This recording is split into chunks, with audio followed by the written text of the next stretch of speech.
को जो है कॉन्डेंसेशन कंपाउंड पढ़ा रहे हैं, उसमें जो है मैंने कॉम्प्लेक्स बताया, कॉम्प्लेक्स के बारे में बताया।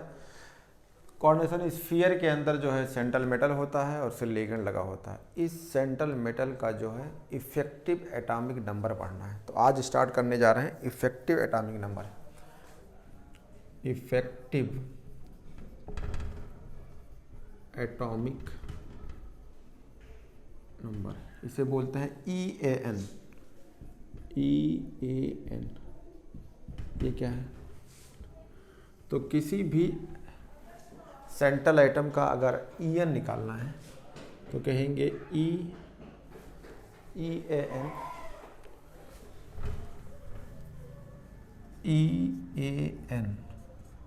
इक्वल टू सेंट्रल आइटम का जो है, या आइटम हो या आयन हो, उसका एटॉमिक नंबर लिखना होगा।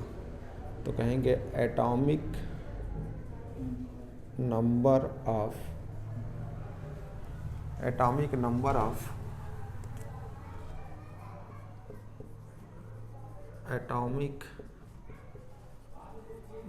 ऑफ सेंट्रल मेटल या आयन।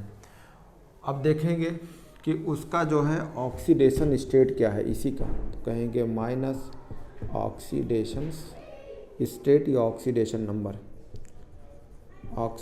नंबर। उसके बाद कहेंगे प्लस 2 इंटू कोऑर्डिनेशन नंबर को हम लोग CN कहते हैं। अगर ये फार्मूला है बराबर क्या आना चाहिए, जो इनर्ट गैस है उसकी तरह होना चाहिए। तो कहेंगे इनर्ट गैस का जो एटॉमिक नंबर है उसके बराबर हो जाए। जैसे आपका आर्गन है, क्रिप्टन है, जीनान है, रेडॉन है, इस तरह के लेके। तो आप ध्यान रखिएगा, क्योंकि ये जो भी आप पढ़ेंगे वो ये सेंट्रल आइटम जो होगा, उसका सेंट्रल आइटम का एटॉमिक नंबर होगा वो कहाँ से स्टार्ट होगा। 21 से 21 हो सकता है एटॉमिक नंबर, 22 हो सकता है, 23 हो सकता है, 24 हो सकता है, 25 हो सकता है, 26 हो सकता है, 27 हो सकता है, 28 हो सकता है, 29 या 30 हो सकता है। तो आप खुद सोचो, अगर आप इनर्ट गैस पढ़ते हैं तो इनर्ट गैस में क्या होगा, हीलियम, आर्गन, हीलियम के बाद नियान हो गया, फिर आर्गन, फिर क्रिप्टन, फिर जीनान। तो आर्गन तो 18 है, ठीक है। तो 18 के बाद क्या होगा, 36 होगा। तो आप ध्यान दीजिएगा, जैसे 2 है, उसके बाद ये 10 होगा, फिर 18 है, फिर ये 36 होगा। तो 18 तो नहीं हो सकता, क्योंकि एटॉमिक नंबर ही कहाँ है। इस कैंडियम से लेके आप पढ़ेंगे जिंक तक, यानी 21 से लेके 29 या 30 तक ये पढ़ेंगे। तो 30 के आगे वाला कोई भी इनर्ट गैस बनेगा, ये आपके दिमाग में होना चाहिए। अगर वो इनर्ट गैस फॉलो करता है, उसके एटॉमिक इनर्ट गैस के अगर एटॉमिक नंबर, इनर्ट गैस का कोई भी एटॉमिक नंबर मैच करता है, तो कहेंगे कि वो जो है ईएन्स रूल को फॉलो करता है। ये एटॉमिक नंबर किसका, इनर्ट गैस का। तो कहेंगे इनर्ट गैस लिखे हो चाहे ब्रैकेट में लिख लो, उसके एटॉमिक नंबर मैच करना चाहिए। जैसे आपसे पूछा जाए, एग्जाम्पल है K4FeCN का होल 6, मान लो एग्जाम्पल है, और इसका आपको EN पढ़ना है, इफेक्टिव एटॉमिक नंबर। तो कहेंगे EAN equal to atomic number का इसका सेंट्रल मेटल कितना है, 26। कहेंगे माइनस ऑक्सीडेशन नंबर। तो अगर आप x मान के निकालेंगे, इसके लिए x मान के निकालेंगे तो इसका +2 है। कैसे, ये +1 इंटू 4, ये हो जाएगा x, -1 इंटू 6 इक्वल टू 0। तो ये +4 है, ये -6 है। जब इसमें सब्सट्रेट करेंगे तो x बराबर आएगा +2। तो इसका मतलब इफेक्टिव एटॉमिक नंबर अगर पढ़ना चाहते हैं तो ऑक्सीडेशन नंबर कितना है, तो माइनस ऑक्सीडेशन नंबर, तो कहेंगे 2। उसके बाद क्या कहेंगे, +2 into coordination number means number of ligand. तो लिगेंड कितना है, 6। तो अगर आप देखना चाहेंगे तो ये 24, 6 में से 2 गया तो 24, और प्लस ये कितना है 12, तो कितना आ जाएगा 36। यानी आप ये कहेंगे कि EN रूल को फॉलो करता है। 36 आपके सामने है, इनर्ट गैस की फॉलो करता है, और 36 कितना होता है, क्रिप्टन्स का होता है। क्योंकि अभी आपको बताया था हीलियम हो नहीं सकता, नियान हो नहीं सकता, आर्गन नहीं हो सकता, हीलियम, नियान, आर्गन, क्रिप्टन, तो ये आपका क्रिप्टन हो सकता है 36, यानी फॉलो कर रहा है। तो ये तो कभी नहीं होंगे क्योंकि ये 21 से स्टार्ट है नहीं, तो ये नहीं फॉलो करेगा, ये भी नहीं आएगा। ये हो सकता है, इसके नीचे वाले हो सकते हैं, ध्यान रखिएगा। तो यहाँ पे इनर्ट गैस बन रहा है, तो इनर्ट गैस के एटॉमिक नंबर क्रिप्टन के बराबर होते हैं, तो पहले ईएनस के रूल को फॉलो करेगा। आगे लेते हैं, जैसे मान लो एक एग्जाम्पल है, क्या है, मैं एग्जाम्पल नोट कर लेता हूँ। एग्जाम्पल कह रहा है K2, ये है, एक मिनट, ये है K2, आपकी PT सेंट्रल आइटम कह दिया, PT है, उसके बाद Cl4 है, ठीक है, -2, इसको तोड़ेंगे तो ये आएगा +1, तो -2, ठीक है। अब देखते हैं En निकालना है, तो En निकालेंगे तो पहले तो आप En निकालने से पहले इसका ऑक्सीडेशन नंबर देख लीजिए। तो ऑक्सीडेशन नंबर निकालेंगे तो इसका +1 × 2, ये हो जाएगा x, यह का -1 × 4 = 0, तो x बराबर आया +2। तो En रूल यानी इफेक्टिव एटॉमिक नंबर निकालना है, तो देखते हैं EAN किसके लिए, प्लेटिनम के लिए। तो अगर इसका एटॉमिक नंबर देखेंगे, आपको याद करना होगा, तो 78 होता है, ठीक है। तो एटॉमिक नंबर हो गया, माइनस ऑक्सीडेशन, तो कितना है, 2 है, +2 × कोऑर्डिनेशन नंबर, कोऑर्डिनेशन कितना है, 4 है। तो अगर आप देखते हैं तो ये हो जाएगा 76, 2 चला जाएगा और बचेगा ये 4 है, तो 4 दूनी 8, तो कितना हो जाएगा, 8 2 10, 4 14, यानी हो जाएगा 84। अब आपको जाके इनर्ट गैस में मैच करिए कि 84 किसका है। अगर किसी का 84 है तो मैच करता है, अगर नहीं है तो कहेंगे नहीं करेगा। तो आप चेक कर लीजिए, जैसे आपको याद नहीं है तो आप देख सकते हैं, हीलियम है, नियान है, आर्गन है, क्रिप्टन है, जीनान है, रेडॉन है। आप यहाँ 2 जोड़ेंगे, ठीक है, तो ये 8, इसमें 8 जोड़ेंगे, 2 होता है तो 8 जोड़ेंगे तो कितना हो जाएगा, 10। तो इसमें 8 जोड़ लिया तो ये हो गया 10। अब इसमें फिर 8 जोड़ेंगे तो कितना हो जाएगा, 18। अब 2 बार 8 8 हो गया, तो अब की 18 फिर जोड़ेंगे तो +18, तो कितना हो जाएगा, 36। अब 36 2 बार, एक बार 18 और जोड़ेंगे तो 8 2 10 4 14, 14 के बाद ये 54 हो जाएगा। अब इसमें 2 बार 18 हो गया, 32 जोड़िए तो कितना हो जाएगा, 6, और ये हो जाएगा 86। आपका आ रहा है 84, यानी मैच नहीं कर रहा है, यानी रिडॉन्स का कितना होना चाहिए, 86। तो कहेंगे ईएनस को फॉलो नहीं करता है, इनर्ट गैस कोई मैच ही नहीं कर रहा है। अगर आपका आर्यन होता तब यहाँ 86 आना चाहिए, तो ये नहीं है, तो आप क्या कहेंगे, डज नॉट फॉलो कौन सा रूल, EAN रूल, ये फॉलो नहीं करेगा। ऐसे आप निकाल सकते हैं किसी का भी। तो आपको मैंने 2 दे दिया, एक फॉलो कर रहा है, एक नहीं कर रहा है। तो यानी आपको ये जब निकालेंगे, जो EN आएगा, इफेक्टिव एटॉमिक नंबर आएगा सेंट्रल मेटल का, तो वो किसी इनर्ट गैस से करना चाहिए। अब मान लो आपको याद नहीं है, या तो आप याद कर लीजिए कि इसका 2 होता है, इसका 10 होता है, इसके 18 होता है, इसका 36 होता है, इसका 54 होता है, इसका 86 होता है। याद है एटॉमिक नंबर तो कोई बात नहीं, अगर आपको याद नहीं है तो इसे जोड़ के कर लेना है, जो तुम्हें अच्छा लगे। तो फॉलो नहीं कर रहा है। अब आपको देखते हैं कि इस पर और कैसे सवाल आता है, क्योंकि जब नीट नहीं हो रहा था तो उससे पहले जो है AIPMT कराती थी, तब भी NCERT सवाल आते थे। तो आओ देखते हैं NCERT से क्वेश्चंस और कैसे बनते थे, ठीक है। तो ये सवाल है, क्वेश्चंस ये है कि एक मॉडिफाइड सवाल आया था, जो है AIPMT 2014 का सवाल था। क्या है, formula of metal carbonyl, MO यानी मेटल है, कार्बोनिल है, और यहाँ पे X है, इस फॉलो EN रूल, कह रहा है EN रूल को फॉलो करेगा, ठीक है। तो अगर ये EN रूल को फॉलो कर रहा है तो पहले चेक कर लेते हैं। जैसे मान लो कह रहा है EAN को पहला कह रहा है रूल फॉलो कर रहा है, रूल फॉलो कर रहा है, तो इसका मतलब क्या होगा, तो ये फॉलो कर रहा है तो हमें पहले से ये बना लेना होगा कि कार्बोनिल है, यानी आयरन है, आयरन है।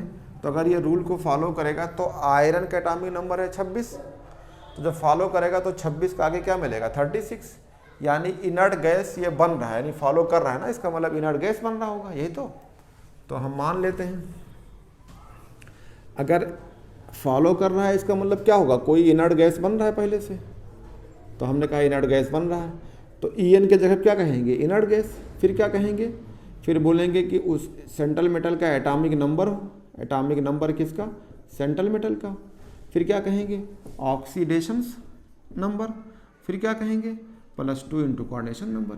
जब EN को फॉलो कर रहा है तो इनर्ट गैस मान लेंगे, तो आयरन के आगे इनर्ट गैस कौन मिलेगा, क्योंकि 26 कुल है तो कौन मिलेगा 36, तो ये होगा 36, और एटॉमिक नंबर कितना है ये 26 माइनस ऑक्सीडेशन अगर आप निकालना चाहते हैं तो देख लीजिए FeCO का X दिखाते हैं, ये मान लिया X, ये हो गया X, इसका होता है 0 तो हो गया 0 इंटू X, ये पूरा एक कॉम्प्लेक्स है, मतलब एक कोयरा कंपाउंड है तो वो 0 होगा, तो इधर लाएंगे तो क्या ये भी 0, तो X बराबर कितना हो गया 0, यानी इस पे इसके आयरन जो है न्यूट्रल में है 0 पे होगा, तो ये हो गया 0।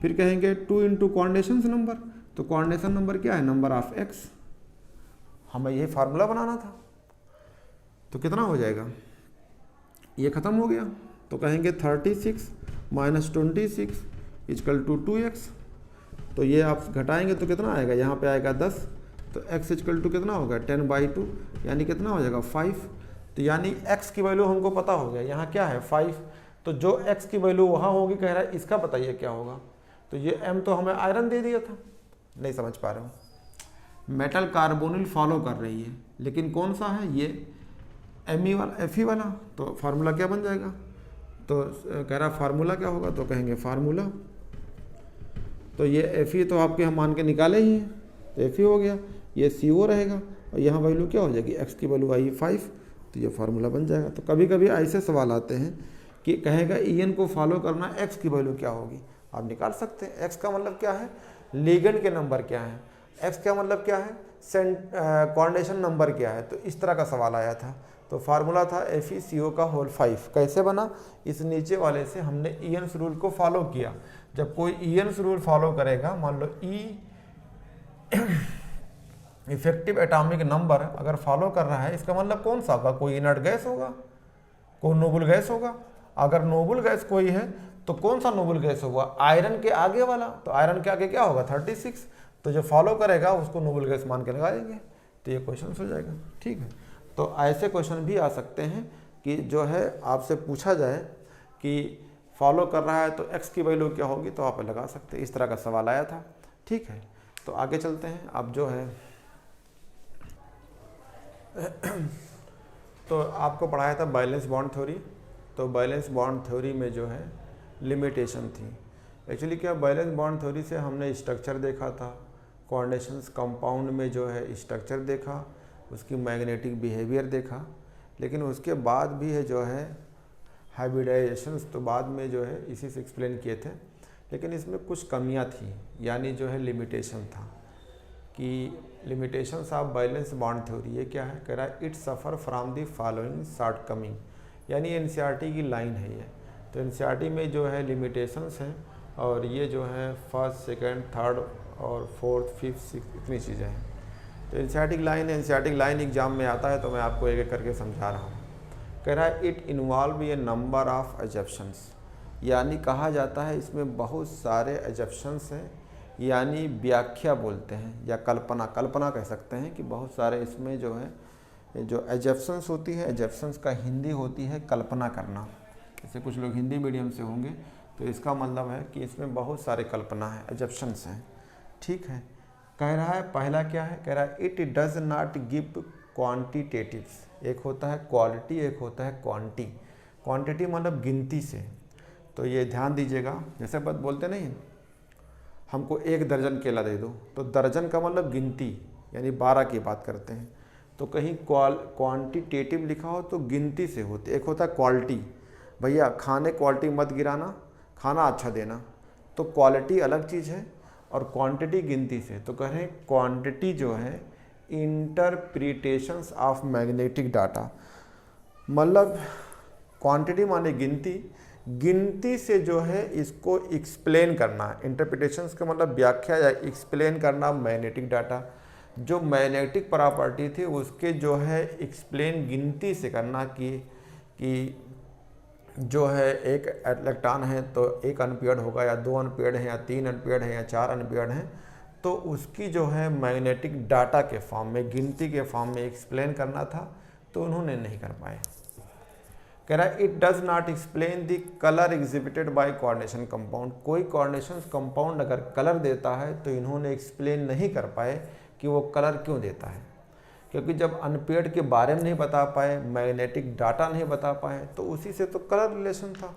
तो कह रहे हैं it does not explain the colour exhibited by coordination compound. कोई कोऑर्डिनेशन कंपाउंड कलर देता है, एग्जिबिट करता है, तो उसके बारे में एक्सप्लेन नहीं कर पाए। चौथा बारे में था इट डज नॉट गिव, कह रहा है quantitative interpretations of the thermodynamic and ये thermodynamic ORR kinetic stabilities of the coordinations compound. यानी इन्हें भी क्वांटिटी जो इंटरप्रिटेशंस करना था, व्याख्या करना था कि कोई कॉम्प्लेक्स अगर वो थर्मोडायनेमिक स्टेबल है या थर्मोकाइनेटिक स्टेबल है, थर्मोडायनेमिक या काइनेटिक। ठीक है, इसका मतलब क्या है? थर्मो का मतलब होता है थर्मोडायनेमिक चैप्टर था, इसका मतलब है कि उससे अगर हीट पास कर दिया जाए, हीट चली जाए, वो स्टेबल बनी रहे, तो उसे बोलते हैं थर्मोडायनेमिक। काइनेटिक की मतलब होता है कोई चीज़ चलना, अगर कोई आयंस चल रहे हैं या उसके हिसाब से, काइनेटिक इसका पूरा एक्सप्लेनेशन करेंगे कि उसके हिसाब से अगर कोई थर्मोडायनेमिकली या काइनेटिकली अगर स्टेबल है तो उसके बारे में भी नहीं बता पाए कि वो क्यों स्टेबल है, क्योंकि इसके बारे में उन्होंने नाम भी नहीं लिया था। कह रहा है it does not make exact, कह रहा predictions regarding the tetrahedral and square planar structure of coordination compound. आपको मैंने इसके बारे में बताया था, क्या बताया था कि अगर किसी का कोऑर्डिनेशंस नंबर 4 है तो वो स्ट्रक्चर sp3 सेफ हो सकता है या dsp2 हो सकता है। अगर sp3 है, अगर वो sp3 रहेगा तो कहेंगे टेट्राहेड्रल है, अगर वो dsp2 है तो स्क्वायर प्लेनर है। तो इन्होंने भी इसको एक्सप्लेन नहीं कर पाया कि कोई कॉम्प्लेक्स है, कोऑर्डिनेशन नंबर 4 है, तो कब उसे हम कहेंगे कि टेट्राहेड्रल है, कब हम उसे कहेंगे स्क्वायर प्लेनर है। ध्यान दीजिएगा, ये बात मैंने आपको बताया था कि कोऑर्डिनेशंस नंबर 4, तो अगर वो हाइब्रिडाइजेशन sp3 हो सकती है या फिर वो dsp2 हो सकती है। हमने कहा था sp3 होगी तो उसे टेट्राहेड्रल कहेंगे, अगर वो dsp2 है तो इसको हम स्क्वायर प्लेनर कहेंगे। कब कहेंगे मैंने आपको बताया था कि डिपेंड करता है लिगेंड कैसे लगे हैं, डिपेंड करता है वीक फील्ड लिगेंड है या स्ट्रांग फील्ड लिगेंड है, उसके हिसाब से आप बताते थे। तो इनके बारे में भी नहीं एक्सप्लेन कर पाएंगे कब हम टेट्रा कहेंगे, कब हम जो है स्क्वायर प्लेनर कहेंगे। इनका छठा पॉइंट था it does not distinguish between weak field and strong field. एकदम बात सही है, जब आप इसको एक्सप्लेन नहीं कर पाओगे तब आप बता ही नहीं पाओगे कि sp3 बनेगा dsp2, क्योंकि वही डिपेंड करती है, क्योंकि अगर पेयरिंग करा देगी तो d से स्टार्ट हो जाएगा, नहीं पेयरिंग कराएगी तो s से स्टार्ट हो जाएगा। तो ये लाइन, तो क्या कहेंगे कि बैलेंस बॉन्ड थ्योरी का कई सारे लिमिटेशंस हैं। अपनी भाषा में बोलिए, ये तो एनसीईआरटी लाइन था, मैंने बता दिया कि एनसीईआरटी लाइन है, इसको मैं एक्सप्लेन करता हूँ, जो भी सवाल आएगा यहीं से आएगा। आप कहें कोऑर्डिनेशन कंपाउंड में जो है बैलेंस बॉन्ड थ्योरी से हमने स्ट्रक्चर पढ़ा था, मैग्नेटिक प्रॉपर्टी पढ़ी थी, ये सब इन्होंने एक्सप्लेन किया था, लेकिन कमियां क्या थी कि हर चीज़ को अच्छी तरह से एक्सप्लेन नहीं किया। जैसे कह रहे हैं कि it involve a number of assumptions, यानी बहुत सारे इसमें कल्पनाएँ मानी जाती हैं। It does not give quantitative interpretation of magnetic data. जब आप वो मैग्नेटिक डाटा कब बता पाओगे? जब आपको अनपेयर्ड इलेक्ट्रॉन बताओगे तभी उसे मैग्नेटिक प्रॉपर्टी मिलेगी, तभी कलर देगा। तो जब मैग्नेटिक नहीं बता पाए तो कलर के बारे में क्या बताएंगे? देखो, कलर के बारे में नहीं बता पाएंगे। जब मैग्नेटिक नहीं बता पाए तो एक्सप्लेन दी कलर, ये भी नहीं बता पाएंगे। और अगर कलर बता देते, मैग्नेटिक बता देते तो कलर बता देते। तो मैग्नेटिक बारे में नहीं बताया, ना कलर के बारे में बताया। इट डज नॉट गिव, कह रहा है quantitative interpretations of the thermodynamic. आपको पढ़ाएंगे स्टेबिलिटी के बारे में कॉम्प्लेक्स में, तो आपको बताएंगे ये कॉम्प्लेक्स स्टेबल क्यों है, तो कहेंगे इसमें चिलेट बनाए हुए हैं इससे स्टेबल है। आपको चिलेट पढ़ाया था इसलिए आप बता देंगे। एक तरीका और होता है कि थर्मोडायनेमिक ये स्टेबल है या उसको थर्मोकाइनेटिक स्टेबल होते हैं। तो थर्मोडायनेमिक या काइनेटिक स्टेबिलिटी भी इन तो नाम ही नहीं लिए थे, कॉम्प्लेक्स में थर्मोडायनेमिकली या काइनेटिकली नाम ही नहीं लिया, तो ये तो बता ही नहीं पाएंगे। अगला कह रहे हैं it does not make exact कह रहा है predictions regarding the tetra ion. अभी बताया जब लिगेंड को नहीं बता पाएंगे कि वीक है कि स्ट्रांग है, तो टेट्रा और जब कोऑर्डिनेशन नंबर 4 को बता ही नहीं पाएंगे कि उसको हम टेट्रा कहें कि उसको हम जो है स्क्वायर प्लेनर कहें। तो इनकी ये चीज़ें थी। अब आपको बहुत इंपॉर्टेंट पढ़ाने जा रहे हैं, वो है क्रिस्टल फील्ड थ्योरी। बहुत इंपॉर्टेंट है, याद रखिएगा इस चीज़ को लेके। तो अब आपको स्टार्ट करने जा रहा हूँ बच्चों, आप लोग को पढ़ाने जा रहे हैं क्रिस्टल फील्ड थ्योरी। काफ़ी इंपॉर्टेंट है, काफ़ी सवाल आता है और इसको जो है कोशिश करिए कि सब समझ में आए। इसे बोलते हैं CFT। ये कहते हैं it is an electrostatic models. Electrostatic model का मतलब आपने देखा होगा, फिजिक्स में पढ़ा होगा इलेक्ट्रोस्टेट्स। तो इलेक्ट्रोस्टेट का मतलब क्या है?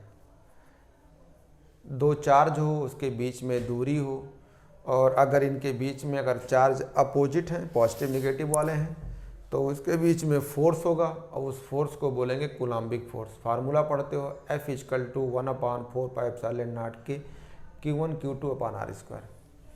तो उसी से बताते हैं कि इलेक्ट्रोस्टैटिक मॉडल है। जैसे अगर मान लो हम एक एग्जाम्पल लेते हैं K4FeCN6। अगर मान लो ये आपने एग्जाम्पल लिया तो ये सेंट्रल मेटल है। तो आप जब इसका निकालेंगे चार्ज तो इस पर क्या आएगा? पॉजिटिव। कितना पॉजिटिव आएगा? +2।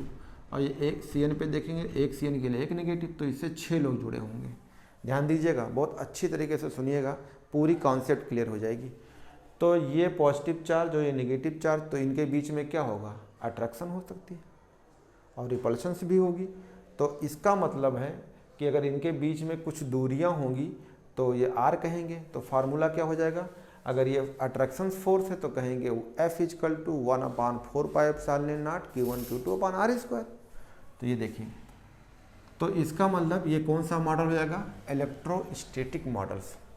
कह रहा मेटल लिगेंड बॉन्ड। ये देखो, अब इनके बीच में बॉन्ड होगा, क्योंकि आप जानते हैं, मैं आपको अच्छी तरीके से बता चुका हूँ कि ये सेंट्रल मेटल जो होगा +2 वाला, ये इनके बीच में कोऑर्डिनेट बॉन्ड होता है। तो कितने लोग होते हैं? ऐसे करके 6 लोग लगे होते हैं।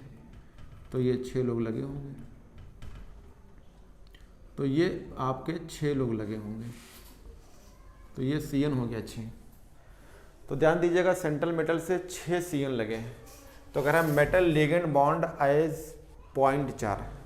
अगर आप इसको पढ़े होंगे कभी, आप पॉइंट चार्ज मान के आपके फिजिक्स में पढ़ा होगा। तो कह रहे हैं मेटल लिगेंड बॉन्ड एज ये point charge in case of, जब आपका वहाँ पे एनायन लगा है। एनायन का मतलब Cn- हो, Cl- हो, ठीक है, OH- हो, सेंट्रल मेटल और लिगेंड में अगर लगी हुई है, बॉन्ड है, कोऑर्डिनेट बॉन्ड है। तो अगर निगेटिव वाला लिगेंड, जैसे यहाँ पे क्या लगा है? नेगेटिव, Cn- वाला है, तो ये सब Cn- नेगेटिव है। तो क्या मान लेते हैं कि मेटल लिगेंड जो बॉन्ड होगा एज पॉइंट चार्ज, तो इसको मान लेते हैं एक तरह का पॉइंट चार्ज। फिजिक्स में पढ़ा होगा, पॉइंट चार्ज के पढ़ते हो। तो इन केस ऑफ एनायन, कब? जब वो एनायन लगा होगा, Cl-, Cn-, OH-, यानी लिगेंड और मेटल। लिगेंड कैसा होगा? नेगेटिव वाला। नेगेटिव कौन हो सकता है? बहुत सारे, Cl-, Cn-, OH-, याद आ रहा है सब? ये सब अगर लगे हों, Br-, ये लगे हों, NO2-, ये सब लगे होंगे, तो इसको मान ली जाती है point charge. In case of anion, जब आपका एनायन लगा होगा तो उसको पॉइंट चार्ज मानते हैं एनायन को। कह रहा and dipole in case of neutral molecule.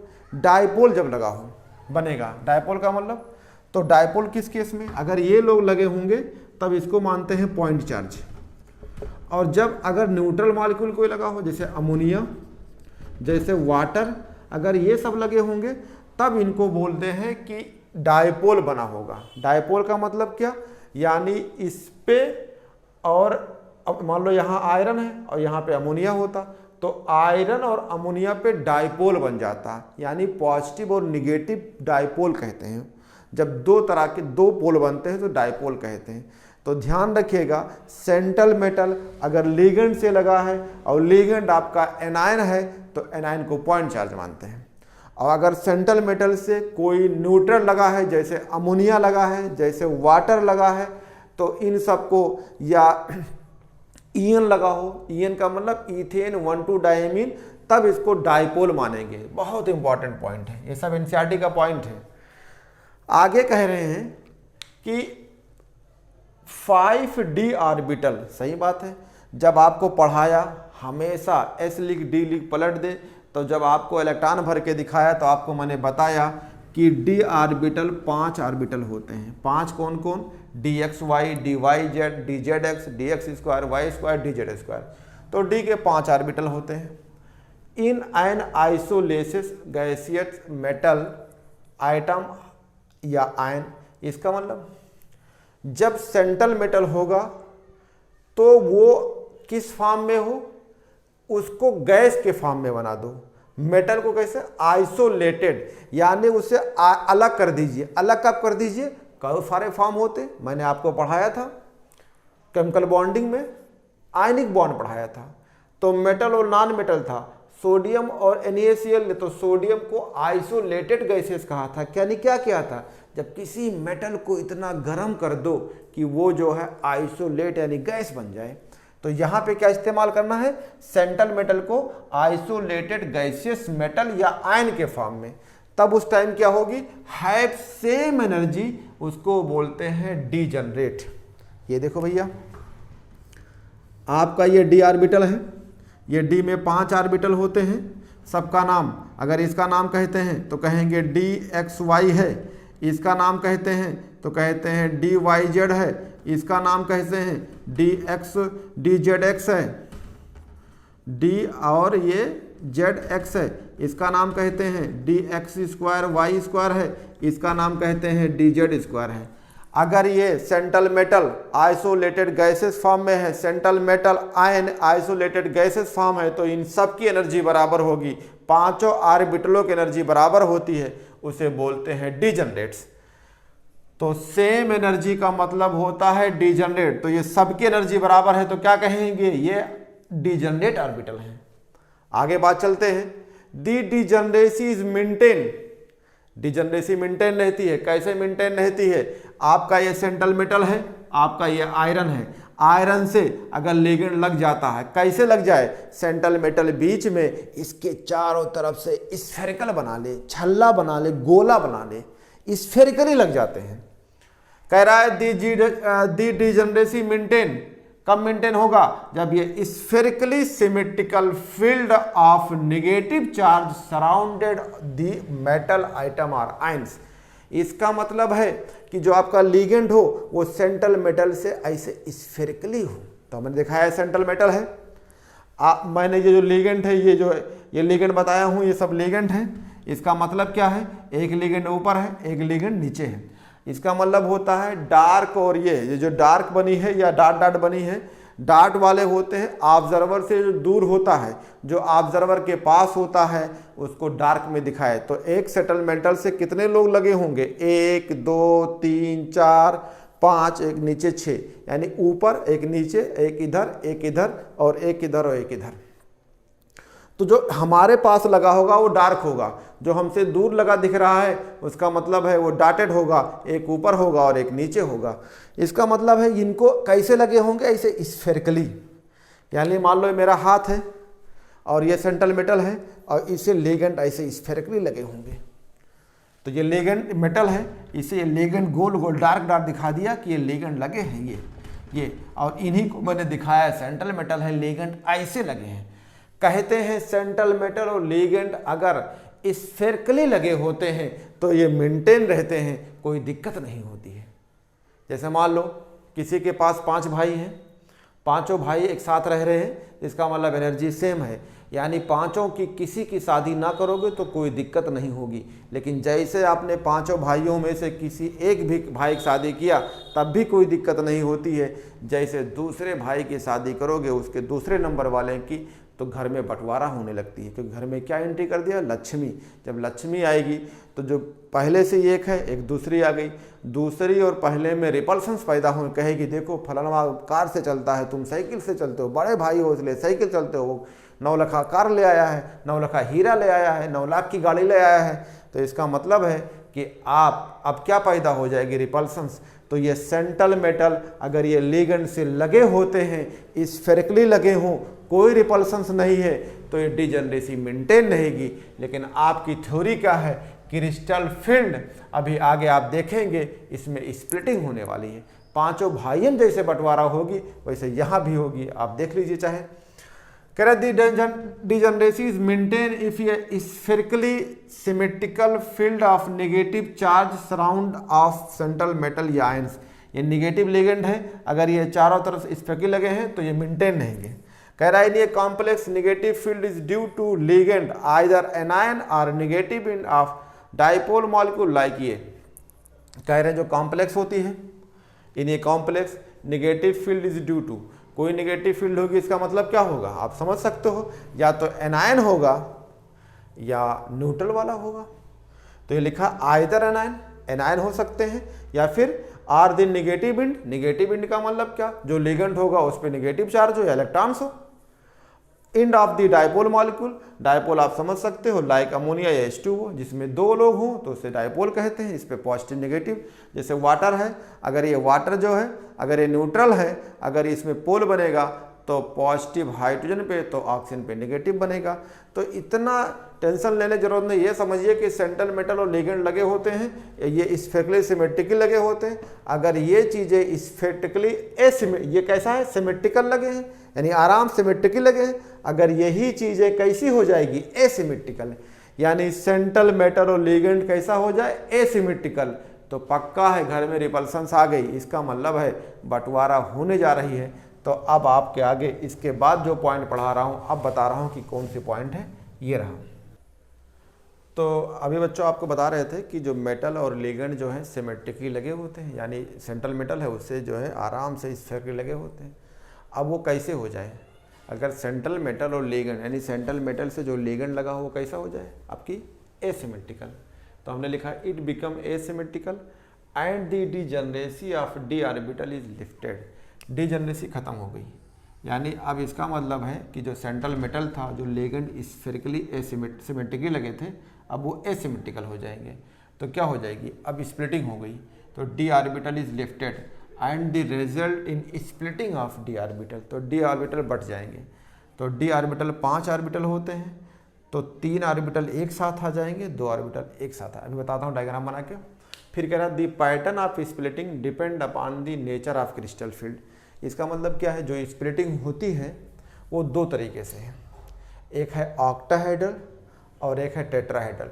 तो अब आपको हम पढ़ाने जा रहे हैं क्रिस्टल फील्ड स्प्लिटिंग इन ऑक्टाहेड्रल्स।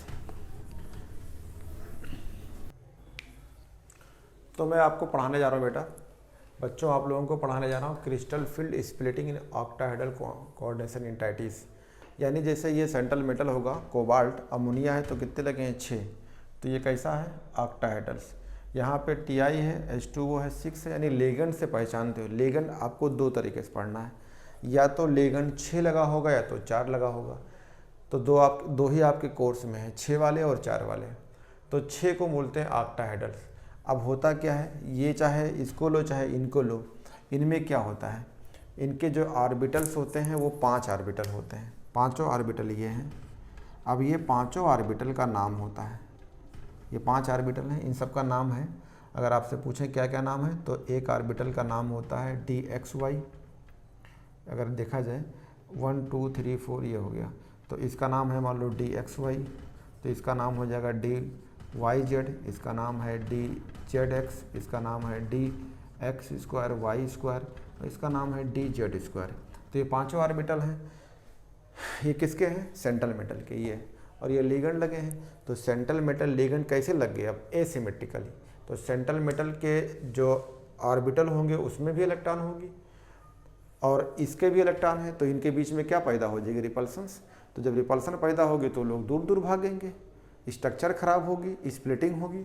तो लिखा in an octahedral coordination entities with 6 ligand surrounded the metal atom और आयन, यानी ये कितने लोग हैं, ये 6 लोग लगे हैं। इससे कह रहा है there will be repulsion between electron in metal d orbital and electron of the ligands, यानी इनके जो इलेक्ट्रॉन होंगे इसमें भरे होंगे।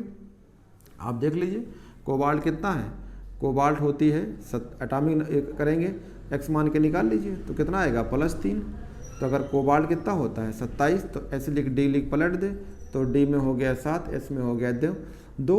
अगर आप कोबाल्ट को +3 बनाना है, +3 बनाना है तो क्या कहेंगे, 2 इलेक्ट्रॉन यहाँ 1 इलेक्ट्रॉन यहाँ, तो डी में 6 एस में 0। तो इलेक्ट्रॉन अगर आप भरेंगे तो 1 इलेक्ट्रॉन ये है, फिर ये है, फिर ये है, फिर ये 5 भर लिया, ये 6 कर दिया। कोबाल्ट के साथ अमोनिया स्ट्रॉन्ग फील्ड लिगेंड करेगी तो ये पेयरिंग हो जाएंगे। मान लो पेयरिंग हो गए तो ये पेयरिंग होके कहाँ आ गए, यहाँ आ गए। तो हैं तो इलेक्ट्रॉन, तो सेंट्रल मेटल यानी कोबाल्ट का इलेक्ट्रॉन और साथ में अमोनिया के पास भी इलेक्ट्रॉन है, तो इनके बीच में क्या पैदा हो जाएगी, रिपल्सन्स, यानी रिपल्सन्स होने लगती है, पढ़ाएं रिपल्सन होने लगती है। अगर रिपल्सन होगी तब क्या होगा, स्प्लिटिंग तो होना है, क्योंकि रिपल्सन की वजह से स्प्लिटिंग होती है, इसलिए नाम है क्रिस्टल फील्ड स्प्लिटिंग। तो सेंट्रल मेटल और लिगेंड के इलेक्ट्रॉन, सेंट्रल मेटल के ऑर्बिटल में इलेक्ट्रॉन होता है, लिगेंड के पास इलेक्ट्रॉन होता है, इनके बीच में रिपल्सन पैदा होगी। अब क्या होगा, कह रहे हैं सच ए रिपल्सन इज मोर, क्या हो गई, जो रिपल्सन हो रही है वो क्या हो जाए, ज़्यादा। कह रहा है सच रिपल्सन यानी मेटल के ऑर्बिटल और लिगेंड के बीच में जो रिपल्सन हो रही है, तो कह रहा है सच रिपल्सन इज मोर, ज़्यादा हो गई, किस में ज़्यादा हो गई, when the metal orbital is directed toward the ligand, यानी इसका मतलब क्या है, मेटल का ऑर्बिटल और लिगेंड का ऑर्बिटल एक तरफ है, डायरेक्टेड टूवर्ड्स। इस केस में क्या होगी, रिपल्सन्स ज़्यादा होती। ध्यान रखिएगा, कहेंगे रिपल्सन्स ज़्यादा कब होती है, तो ये इसका ऑर्बिटल और इसका ऑर्बिटल क्या हो जाए, डायरेक्टेड टूवर्ड, यानी उसी तरफ हो जाए। ये लिखा है directed toward the ligand than when it is away from the ligand, यानी इसका मतलब है तुलना कर रहे हैं, directed toward the ligand, ligand की तरफ हो, देन तुलना कर रहे हैं when it is away from the ligand, अगर लिगेंड के ऑर्बिटल से दूर हो या लिगेंड के ऑर्बिटल की तरफ हो, तो लिगेंड का ऑर्बिटल और मेटल का ऑर्बिटल अगर टूवर्ड उसी तरफ है तब उसमें रिपल्सन ज़्यादा होती है, इसलिए स्प्लिटिंग होती है। स्प्लिटिंग क्यों होती है, सेंट्रल मेटल का ऑर्बिटल का इलेक्ट्रॉन और लिगेंड के इलेक्ट्रॉन बीच में रिपल्सन, कब रिपल्सन, इसका ऑर्बिटल और लिगेंड के ऑर्बिटल टूवर्ड्स यानी एक ही तरफ होंगे तब रिपल्सन होगी। अगर दूर दूर होते हैं अबे फ्रॉम तो थोड़ा कम होगी। तो रिपल्सन ज़्यादा कब होगी, जब लिगेंड का ऑर्बिटल और सेंट्रल मेटल का ऑर्बिटल एक तरफ हो। अब आपको मैं चार्ट दिखाता हूँ कि स्प्लिटिंग हो जाएगी तब क्या होगा, क्योंकि ऑलरेडी स्प्लिटिंग हो चुकी है रिपल्सन के वजह से, तब कैसे होगा, ये रहा। तो ये डी ऑर्बिटल 5 है, डिजनरेसी जो है ख़त्म हो गई, क्योंकि अब जो है सेंट्रल और लिगेंड के बीच में क्या हो गया, सेंट्रल मेटल और लिगेंड के बीच में रिपल्सन पैदा हो गई। तो मान लो ये 5 भाई हैं, ये 5 भाई हैं, यानी 5 ऑर्बिटल है, 1 2 3 4 5। तो बताया था कि 5 भाई होते हैं, तो पाँचों भाई एक साथ रहते हैं, कब तक रहते हैं, जब उनके पाँचों भाइयों में शादी नहीं होती है, तब उनके बीच में डिजनरेसी मेंटेन रहती है, यानी एनर्जी सबकी सेम रहती है। जैसे मान लो पहली शादी हो गई तब भी कोई दिक्कत नहीं, लेकिन जैसे पहले के बाद पहले नंबर पे जो सबसे बड़ा बेटा होगा उसके बाद जब शादी होगी तो दूसरी वाली जैसे घर में एंट्री करेगी लक्ष्मी तो रिपल्सन स्टार्ट हो जाएगी। आप जानते हैं काहे रिपल्सन होगी, पता चल गया। यहाँ भी रिपल्सन इसलिए हुआ, तो ये होता क्या है, जब बंटवारा होती है तो छोटा वाला कहता है कि यार हम दोनों एक ही जैसे हैं, अगल बगल के हैं, तो हम दोनों एक साथ हो जाते हैं। बाकी शुरुआत के जो बड़े भाई हैं और उसके बीच बाद वाले हैं, उसके बाद वाले एक साथ हो जाएं। तो अगर ये d x y d y z d z x, ये 3 ऑर्बिटल इधर आ जाते हैं एक साथ, और d x square y square d z square एक साथ आ जाते हैं।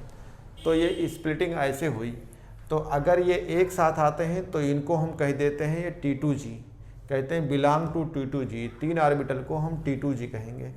और ये 2 ऑर्बिटल जब एक साथ रहते हैं तो इसे कहते हैं बिलोंग टू EG, तो इसको हम EG कहते हैं।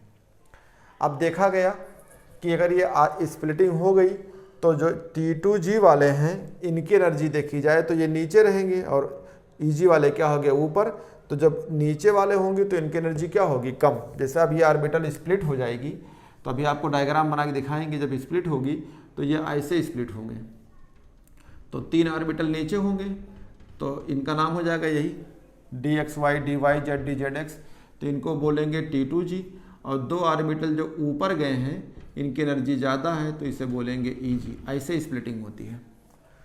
तो देखा गया कि T2G orbital are 3 folded degeneracy, यानी ये तीनों आपस में अब क्या होंगे, इनकी एनर्जी 3 फोल्डेड डिजनरेसी, इसका मतलब सेम एनर्जी है। तो इन तीनों की एनर्जी अब क्या हो जाएगी, सेम एनर्जी। इसमें देखेंगे EG orbital are 2 folded degeneracy, इसका मतलब इन दोनों की एनर्जी सेम हो जाएगी तो इसे बोलेंगे सेम एनर्जी। तो जो ऊपर गया है इन दोनों की एनर्जी सेम है और इन तीनों की सेम है। अब इनको जोड़ देंगे तो बराबर हो जाएगा। समझ रहे हो, यहाँ पे स्प्लिटिंग में ये कम एनर्जी है, ज़्यादा एनर्जी है, लेकिन टोटल इक्वल क्या होंगे, इसके बराबर हो जाएंगे। क्योंकि आपको पता है ना तो एनर्जी आप ख़त्म कर सकते हैं ना जनरेट कर सकते हैं, रूप बदल सकते हैं। तो टोटल एनर्जी कंजर्व होती है। आगे रहा, कह रहे हैं कोऑर्डिनेशन एक्सिस आर कॉल्ड, ये है orientation region between the coordination axis are called non axial. जैसे देखा जाए कि ये कहाँ होंगे, तो मान लो ये एक्सिस है आपका x, ये देखा जाए DXY को, तो ये x एक्सिस है, ये y एक्सिस है। तो ये एक्सिस के अलोंग नहीं होंगे, इनके ऑर्बिटल कहाँ होंगे, इन एक्सिस के बीच में होंगे, ध्यान देना। तो ये क्या लिखा है, ओरिएंटेशन रीजन बिटवीन दी, ये सवाल आया था। तो एक्सिस के बीच में होंगे, ये जितने तीनों ऑर्बिटल हैं ये एक्सिस के बीच में होंगे तो कहेंगे नॉन एक्सियल।